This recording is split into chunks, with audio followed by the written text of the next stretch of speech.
حي على الفلاح.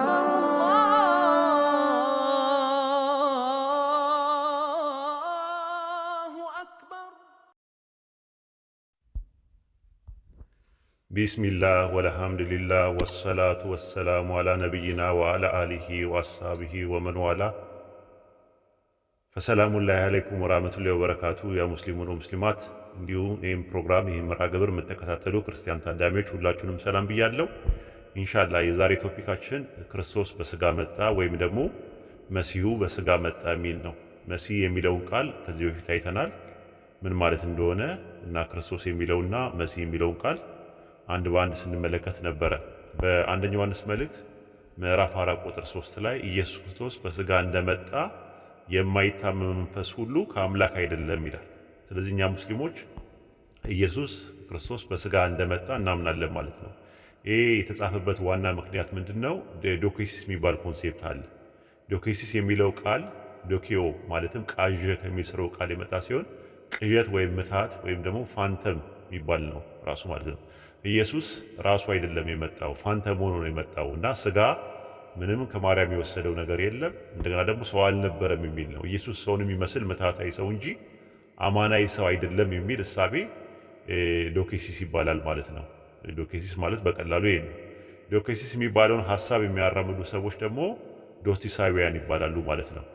ከዛ በተቃራኒ ነው ጸሐፊው ኢየሱስ አማናዊ ሰው መሆኑን ለማስረዳት ኢየሱስ በስጋ እንደመጣ የማይታመን መንፈስ ሁሉ ከአምላክ አይደለም ብሎ የተናገረው አንደኛ ዮሐንስ መልእክት ምዕራፍ 4 ቁጥር 3 ላይ ማለት ነው። ኢየሱስ በስጋ እንደመጣ የማይታመን መንፈስ ሁሉ ከአምላክ አይደለም። ስለዚህ ክርስቶስ በስጋ የመጣው ከማን ነው ነው ጥያቄው። ክርስቶስ በስጋ የመጣው አባቶች ከተባሉት ከአብርሃም፣ ከይስሐቅ፣ ከያዕቆብ፣ ከእሴይ፣ ከዳዊት ወዘተ ነው። ሮሜ ምዕራፍ 9 ቁጥር 5 ላይ አባቶችም ለእነርሱ ናቸውና አለ። ከእነርሱ ክርስቶስ በስጋ መጣ። ከመነሻ የገባበት እነርሱ የተባሉት አባቶች የሚለውን ተክቶ የመጣ ነው። ከአባቶች የመጣው ደግሞ በዘር ሐረግ እየተመዘዘ የፍጡር ዘር ነው። አንዱ አምላክ ክርስቶስን የዳዊት ዘር ከሆነችው ከማርያም አመጣው ማለት ነው፣ ኢየሱስን ማለት ነው። የሐዋርያት ሥራ ምዕራፍ 13 ቁጥር 23 ላይ ከዚህ ሰው ዘር ማለትም ከዳዊት ከዚህ ሰው የተባለው ዳዊትን ለመጥቀስ ነው። ከዚህ ሰው ዘር ማለትም ከዳዊት ዘር አምላክ እንደ ተስፋ ቃል ለእስራኤል መድኃኒት እርሱም ኢየሱስን አመጣል። ከዚህ ሰው ዘር ማለት ከማርያም ማለት ነው። ልክ ሮሜ ምዕራፍ 1 ቁጥር 1 ላይ በስጋ ከዳዊት ዘር ስለተወለዳል። ገላትያ 4:4 ላይ ደግሞ ከሴት የተወለዳል። ሴት የሚለውን ተክቶ የመጣው ምንድነው? የዳዊት ዘር የሚለው ነገር ነው የተካው ማለት። ስለዚህ ከዚህ ሰው ዘር ማለትም ከማርያም አምላክ እንደ ተስፋ ቃል ለእስራኤል መድኃኒት እርሱም ኢየሱስን አመጣል። ልብ አድርጉ። አምጪው ማን ነው? አንድ አምላክ ነው። መጪው ማን ነው? ክርስቶስ ነው ራሱ። ሰው የተባለው ዳዊት ሲሆን የእርሱ ዘር የተባለችው ማርያም ከሆነች ኢየሱስ ከዳዊት ዘር የመጣ ሲሆን አምጪው አምላክ ነው። መጪው ደግሞ አምላክ ሳይሆን ኢየሱስ ነው። ለዛ ነው ከሁሉ በላይ የሆነው አምላክ እንደ ተስፋው ቃሉ ኢየሱስን በስጋ ከአባቶች ስላመጣ ለዘላለም የተባረከ ይሁን ብሎ ጳውሎስ የተናገረው ማለት ነው። ሮሜ ምዕራፍ 9 ቁጥር 5 ላይ ከሁሉ በላይ የሆነው አምላክ እርሱ ለዘላለም የተባረከ ይሁን አሜን አለ። ለምን? ክርስቶስን በስጋ ስላመጣ ማለት ነው። ማን ያመጣው? ከሁሉ በላይ የሆነው አምላክ ነው። አንዱ አምላክ ነው ያመጣው። ልክ ሐዋርያት ሥራ ምዕራፍ 13 ቁጥር 23 ላይ ከዚህ ሰው ዘር አምላክ ወይም እግዚአብሔር እንደ ተስፋ ቃል ለእስራኤል መድኃኒት ኢየሱስን አመጣ። አምጪ አለ፣ መጪ አለ። ራሱ ክርስቶስ በስጋ ሲመጣ ክርስቶስን ያመጣው አምላክ ከሁሉ በላይ የሆነው አምላክ ሲሆን እርሱ ከሁሉ በላይ የሆነው አምላክ እርሱ ለዘላለም የተባረከ ይሁን አሜን ይላል ማለት ነው። አዲሱ መደበኛ ትርጉም በግርጌ ማስታወሻው ላይ ከሁሉ በላይ የሆነው አምላክ ለዘላለም የተመሰገነ ይሁን መባል እንደሚቻል ተናግሯል።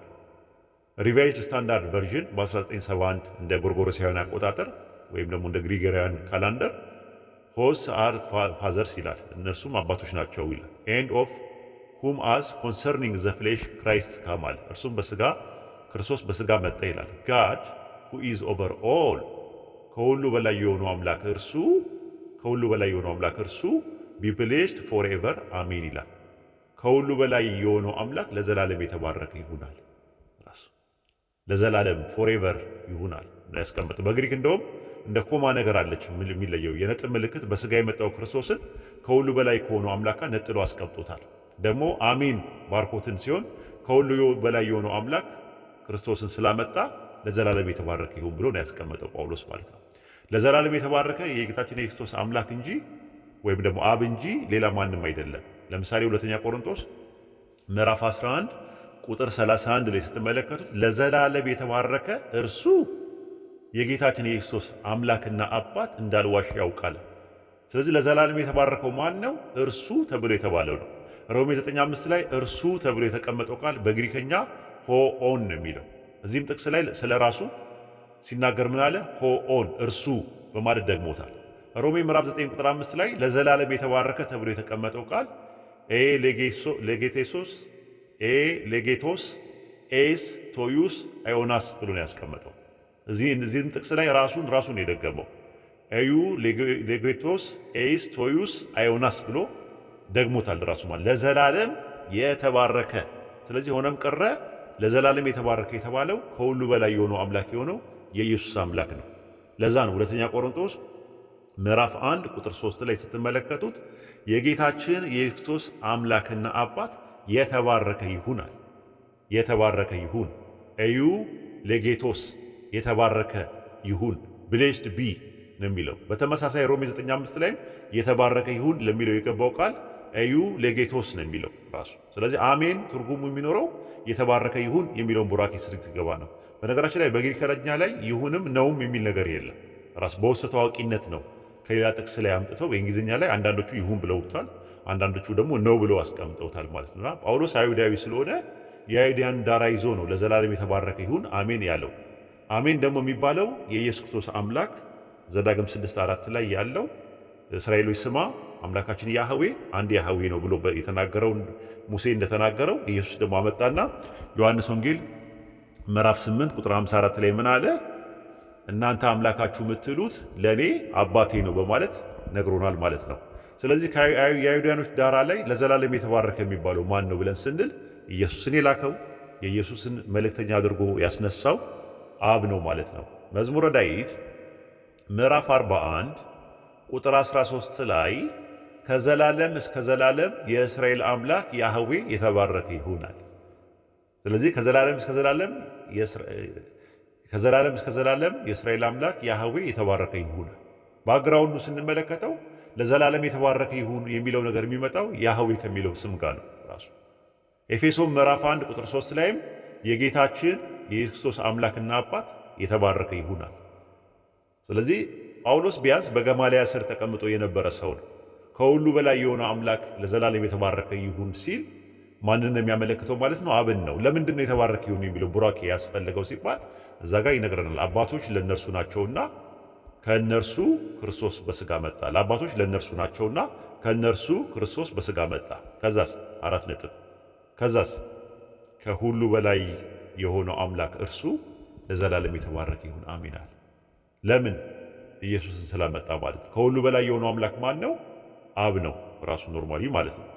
ይህንን የተለያየ ጥቅሶች ላይ ማየት እንችላለን ማለት ነው። እና ከሁሉ በላይ የሚለው የግሪከኛው ቃል የመጣው ኤፒፓንቶን ነው የሚለው። ኤፒፓንቶን ማለት ከሁሉ በላይ ማለት ነው። ከሁሉ በላይ ሲባል ኢየሱስን ያካትት ይሆን? አዎ። ዮሐንስ ወንጌል ምዕራፍ 14 ቁጥር 28 ላይ ከእኔ አብ ይበልጣልና አለ። ከእኔ ከስጋዬ አላለም፣ ራሱ ከሰውነቴ አላለም። ከእኔነቴ አብ ይበልጣልና አለ። ከእኔ አብ ይበልጣልና ዮሐንስ ወንጌል ምዕራፍ 10 ቁጥር 29 ላይ የሰጠኝ አባቴ ከሁሉ ይበልጣልና አለ። ከሁሉ ኢቭን ከኢየሱስም ከሁሉም ይበልጣላል። ስለዚህ ከሁሉ የሚበልጠው ነው። ከሁሉ በላይ የሆነው አምላክ ነው ለዘላለም የተባረከ ይሁን የተባለው። ሁሉ የሚለው ቃል ከሁሉ የሚለው የገባው የግሪከኛ ቃል ፓንቶን ነው። ተመሳሳይ ነው። ሮሜ 9:5 ላይ እንዳለው ነው ራሱ። ይህ ከሁሉ በላይ የሚሆነው የኢየሱስ ክርስቶስን አስገኝ ጭምር ነው የሆነው አንዱ አምላክ አብን ነው የሚያመለክተው። ኤፌሶን ምዕራፍ 4 ቁጥር 6 ላይ ከሁሉ በላይ የሚሆነው በሁሉ የሚሰራ በሁሉ የሚኖር አንድ አምላክ የሁሉም አባት አለ። ስለዚህ አሁን ከሁሉ በላይ የሚለው ነገር ማንን የሚያመለክተው? አንዱን አምላክ አብን ነው የሚያመለክተው። እዚህ አንቀጽ ላይ ከሁሉ በላይ ለሚለው የቀባው ቃል ኤፒፓንቶን ነው። ተመሳሳይ ነው። ሮሜ 9:5 ላይ ባለው መሰረት ከሁሉ በላይ የሆነው አምላክ ክርስቶስን በስጋ ያመጣ የኢየሱስ አምላክ አብ ነው። ራስ ማለት እንደምታውቁት በባይብል ውስጥ የበላይ ማለት ነው። ኢየሱስን ራስ ያደረገው ማን ነው ብለን ስንል ቀላል ነው። በመጽሐፍ ቅዱስ ራስም መድኃኒትም ያደረገው የሚለው ሐዋርያ ሥራ ምዕራፍ 5 ላይ ኢየሱስን አብ ነው ራስ ያደረገው ማለት ነው። አንዱ አምላክ አብ ደግሞ የሁሉ ራስ ነው። ሁሉ በሚለው ውስጥ ኢየሱስም ይካተታል ራሱ ማለት ነው። አንደኛ ዜና መዋዕል ምዕራፍ 29 ቁጥር 11 ላይ ያህዌ ሆይ መንግሥት ያንተ ነው፣ አንተ በሁሉ ላይ ከፍ ያልክ ራስ ነህ፣ የበላይ ነህ። በሁሉ ነገር ላይ ማንን ያጠቃልላል ሲባል አንደኛ ቆሮንቶስ ምዕራፍ 11 ቁጥር 3 ላይ የክርስቶስ ራስ አምላክ ነው አለ። ስለዚህ የክርስቶስ ራስ አምላክ ነው ከተባለ ክርስቶስ በስጋ መጣ፣ ከዛ ክርስቶስ ደግሞ ለዘላለም የተባረከ አምላክ ነው ከተባለ ለዛ ለዘላለም የተባረከው አምላክ እንደገና ራስ አለው አምላክ የሚባል ራስ አለው? አይሆንም። ስለዚህ ሮሜ 9:5 ላይ እየተናገረ ያለው ክርስቶስ በስጋ መጣ። በስጋ ያመጣው ማን ነው? ሐዋርያት ሥራ ምዕራፍ 13 ቁጥር 23 ላይ ክርስቶስን በስጋ ያመጣው አምላክ ነው ብሎ ነው ያስቀመጠው። ስለዚህ አምላክ ክርስቶስን በስጋ ስላመጣው ለዘላለም የተባረከ ይሁን ብሎ አሜን ብሎ ይባርከዋል። ማንን ነው የሚባርከውና የሚያመሰግነው? አብን ነው እየባረከን እየመሰገነ ያለ። ለዛ ነው አንደኛ ቆሮንቶስ ምዕራፍ 11 ቁጥር 3 ላይ ይኸው ጳውሎስ የሚባለው ነው እዚህ ጋር የሚናገረው የክርስቶስ ራስ አምላክ ነው ይላል። ስለዚህ አምላክ የሚባል የክርስቶስ ራስ ካለ ክርስቶስና አምላክ ሁለት የተለያዩ ማንነትና ምንነት እንደሆኑ እንረዳለን ማለት ነው። ክርስቶስ ለአምላክ ተቀበላችሁት ይላል። ለምሳሌ ሮሜ ምዕራፍ 15 ቁጥር 7 ላይ እዚሁ የሮሜ ተናጋሪ የሆነው ጳውሎስ ክርስቶስንና ከሁሉ በላይ የሆነው አምላክን ለይቶ ነው የሚያስቀምጠው። ስለዚህ ክርስቶስን ለአምላክ ክብር እንደተቀበላችሁት እንዲሁ እርስ በርሳችሁ ተቀባበለዋል። ክርስቶስን ለአምላክ ክብር እንደተቀበላችሁት ክርስቶስ ሌላ ነው፣ አምላክ ሌላ ነው ማለት ነው። አንደኛ ቆሮንቶስ ምዕራፍ 3 ቁጥር 23 ላይም ክርስቶስ የአምላክ ነዋል። እናንተ የክርስቶስ ናችሁ፣ ክርስቶስ ደግሞ የአምላክ ነዋል። ስለዚህ አምላክና ክርስቶስ ይለያያል። ክርስቶስ ምንድነው? የአምላክ ነው ራሱ ዘ ክራይስት ኦፍ ጋድ ይባላል። ራሱ የአምላክ ቅቡ የአምላክ መሲህ ይባላል ማለት ነው። ይሄ በዕብራይስጥ ማሻህ ይባላል፣ በግሪክ ሰብቱኛት ደግሞ ክርስቶስ ይባላል። የተቀባ ቅቡ ማለት ነው። ይህም በማን የተቀባው ብለን ስንል የሐዋርያት ሥራ ምዕራፍ 10 ቁጥር 38 ላይ አምላክ የናዝሬቱ ኢየሱስን በመንፈስ ቅዱስም በኃይልም ቀባዋል። ቀቢው ማን ነው? አምላክ። ተቀቢው ማን ነው? የናዝሬቱ ኢየሱስ። ቅባቱ ምንድነው? መንፈስ ቅዱስ ነው አለ። ስለዚህ እዚህ አንቀጽ ላይ ቀባ ለሚል በግሪከኛ የገባው የግስ መደብ ክሪሴን ነው። ክሪሴን እያለ ይናገራል ማለት ነው። ቀቢ አለ፣ ተቀቢ አለ፣ ቅባት አለ ማለት ነው። ስለዚህ ያ የተቀባው እንዴት ነው ከሁሉ በላይ አምላክ የሚሆነው? የተቀባ ቀቢ ያለው የተቀባው ደግሞ ሰውነት ነው ከተባለ የተቀባው ሰው ነው ከተባለ ያ ሰው ከሁሉ በላይ የሆነው አምላክ እንዴት ሊሆን ይችላል? ራሱ ዕብራውያን ምዕራፍ 1 ቁጥር 9 ላይ ስትመለከቱት አምላክ ከጓደኞች ይልቅ በደስታ ዘይት ቀባህ እያለ ይናገራል ማለት ነው። ምን አምላክ በደስታ ዘይት ቀባህ እያለ ይናገራል። ምን አምላክ ለምን ጽድቅን ወደድክ አመፃን ጠላ። ስለዚህ አምላክ ከባልንጀሮቹ ይልቅ በደስታ ዘይት ቀባል። በአማርኛው እግዚአብሔር አምላክ ነው የሚለው፣ ግሪከኛውም ዕብራይስጡም እንግሊዝኛው ብትመለከቱት